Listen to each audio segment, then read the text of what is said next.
I could not have planned this out any better. Hello everyone, welcome to part 40 of my WWE Smackdown Shut Your Mouth Let's Play. We are finishing off the month of March here, and we're moving right on to Wrestlemania, even though I don't have a match. But hey, 40 parts exactly to get through the first year of the game. I couldn't have planned it out better to hit a more even number. I mean, yeah, 40 parts is a long way to go, and I've been playing this for almost a year now. It's been 8 or 9 months, I think. I mean, I started this back in, what, March? I think I started this right after the Wee Man's Winter of Wrestling ended. Which will be coming back in December again, of course, when winter comes up. I already know exactly what I'm going to do for that. Or, I know most of what I'm going to do for that. I'm still, waiting to see if I can find another game or something. But that's for the future. We're going to talk about now, the here and now, the world of wrestling. We've got a Survivor Series coming up, and we just got the big Team Authority versus Team Cena. All the competitors are set in place, and if Team Authority loses, they are out of power. They will no longer be the Authority. Excuse me. So, on Team Authority, we have Team Captain Seth Rollins. We got Mark Henry. We got Rusev. Who are the other two guys here? Kane, of course. How could I forget Kane? And Luke Harper. Then on the Team Cena side, we knew, of course, we're going to have John Cena on there. No, Team Cena. He had Dolph Ziggler join him. That should be a good addition. I'm actually expecting Ziggler's going to, steal the show, but... And I don't mean that in like he's going to be the guy that everyone talks about online, but he's not going to go anywhere. I really think they're going to do something with Ziggler in this match. And he's got the Big Show on his side. He's got Ryback on his side, but everyone saw that coming. And Eric Rowan, for some reason. And, I don't know if I've gone into this too much, but there are very few guys on the WWE roster that I do not like. In fact, I can think of 3. There's Tamina Snuka. I think she's awful. Eva Marie. I think she's awful, but she's less so now because she got a boob job. And Eric Rowan, who I think he's bad. He's just not fun to watch, and he doesn't really do anything. He's really bad at being a big bruiser, and that's not hard. I mean, I'm not going to be the guy who always goes, oh, all the big guys suck, because I like a lot of the big guys. I like Ryback, I like Sheamus, I like Luke Harper. I just don't like Eric Rowan. But man, I was excited when he came out, and then I realized, wait, shit, he's replacing Sheamus. And then I'm like, nah, Eric Rowan sucks, bring Sheamus back.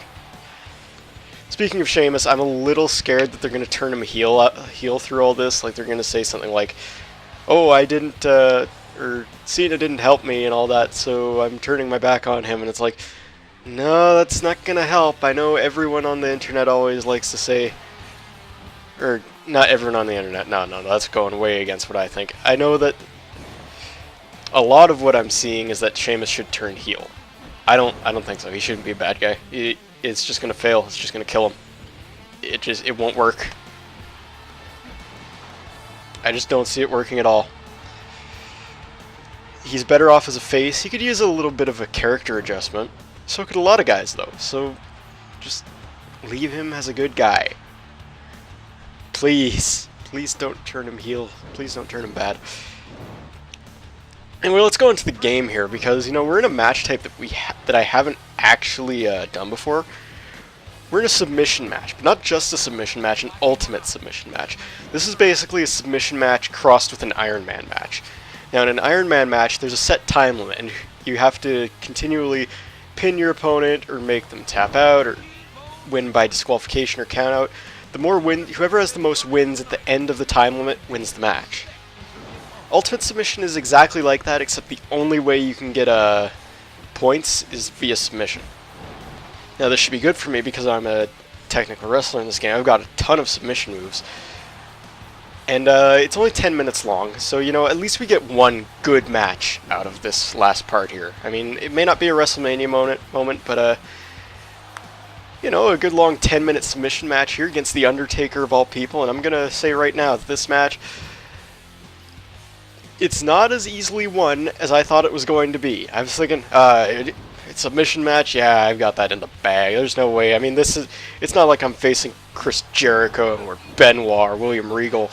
It's The Undertaker. He's not a big technical submission wrestler. Yeah, he's got a couple submission moves in his arsenal, but he's more of a big powerhouse type guy.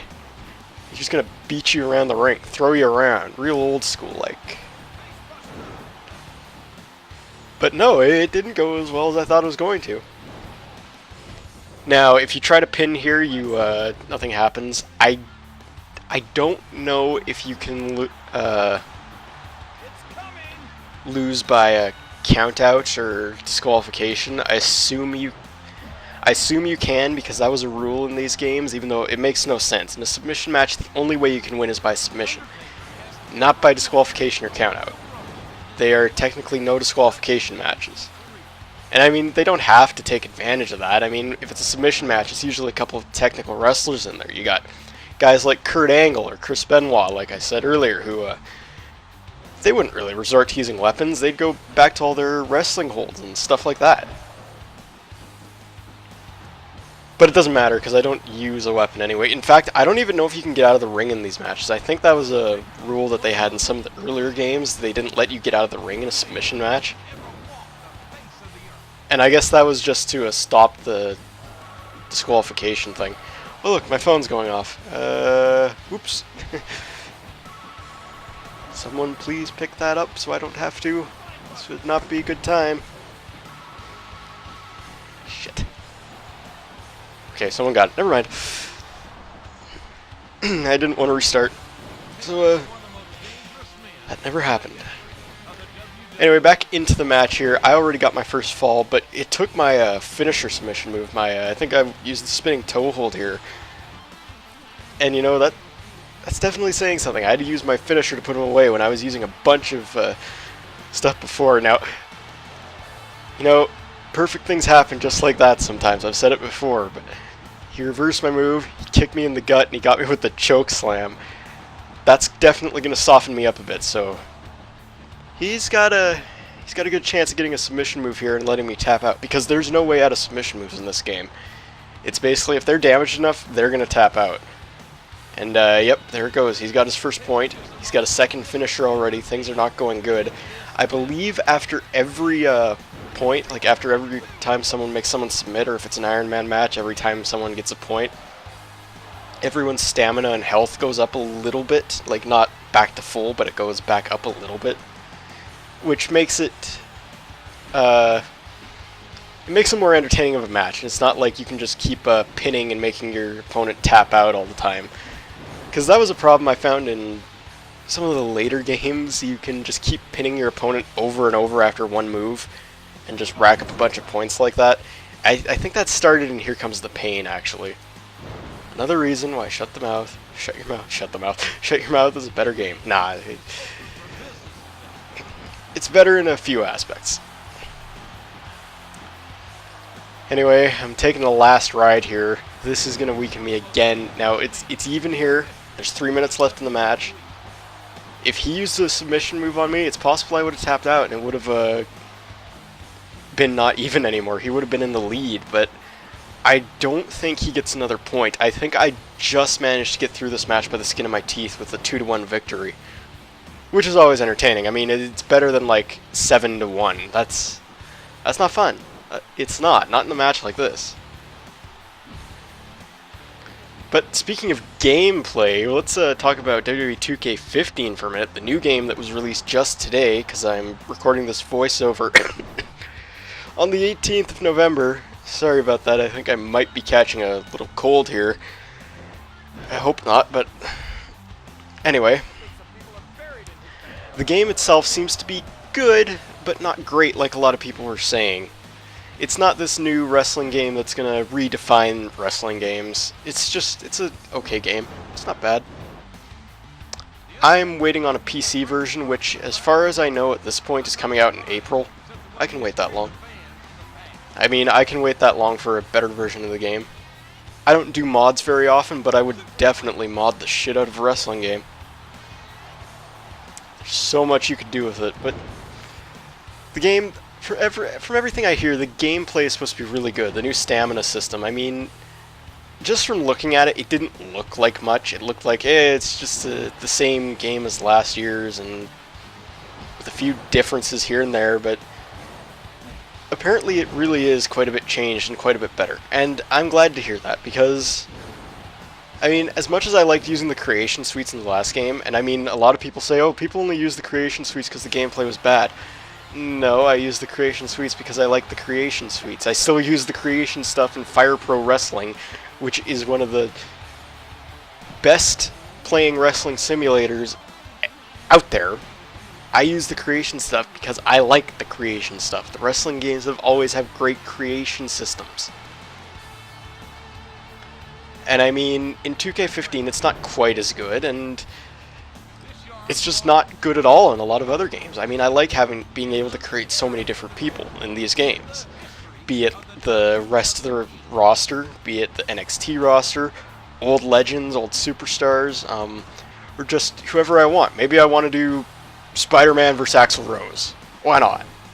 You can do that in a wrestling game. Or maybe I just want to create original people. Like I always create myself in these games.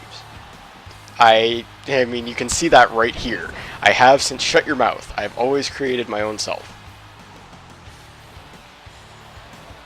And I mean, I'm different these days. I mean, I have my hair shorter. I have a beard, a full beard, and I wear biker shorts instead of full tights or pants.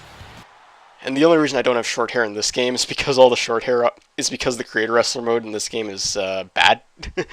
Everything looks like an alien, everything looks awful, and the only time I could get something to look decent is with long hair.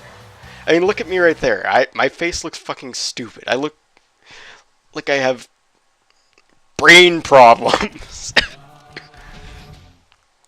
I shouldn't laugh. That's just going to get me into a coughing fit. Okay, but anyway, I beat The Undertaker. That was the big match for today. We got to see Ultimate Submission, though, so, you know, it wasn't so bad.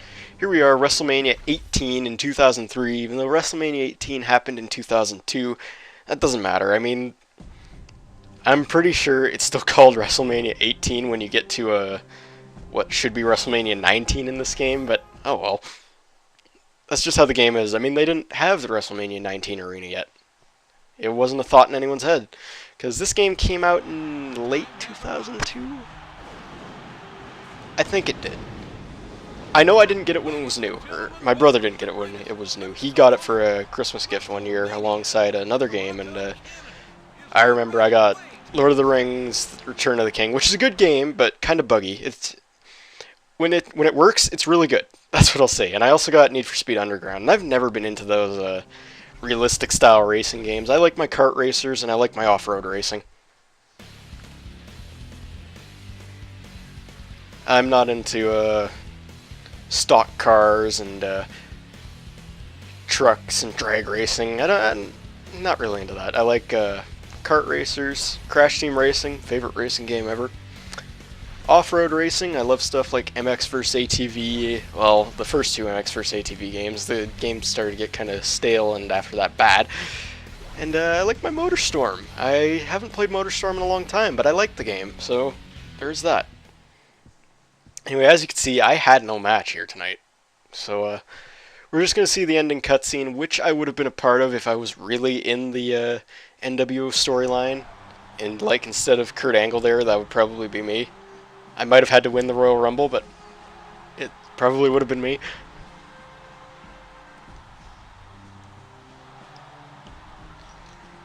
So this scene, we've all seen this scene before. I mean, this was WrestleMania 18 between Hollywood Hogan and The Rock. And you've all heard what I've said before about using scenes that happen and using them instead, and how it's lazy. I think it is lazy.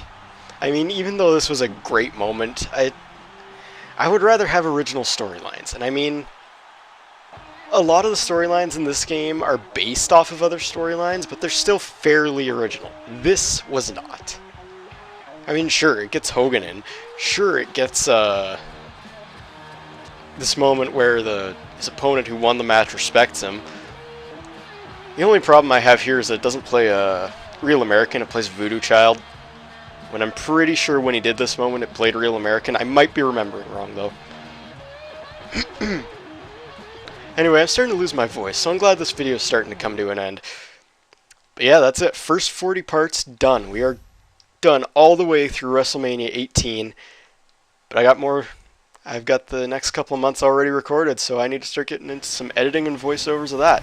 I also need to get into some editing of my other videos. I got Fire Emblem coming. I got a bunch of old games with some friends, and it's all going to be fun. So I'll see you all when I get to part 41, or whatever comes next.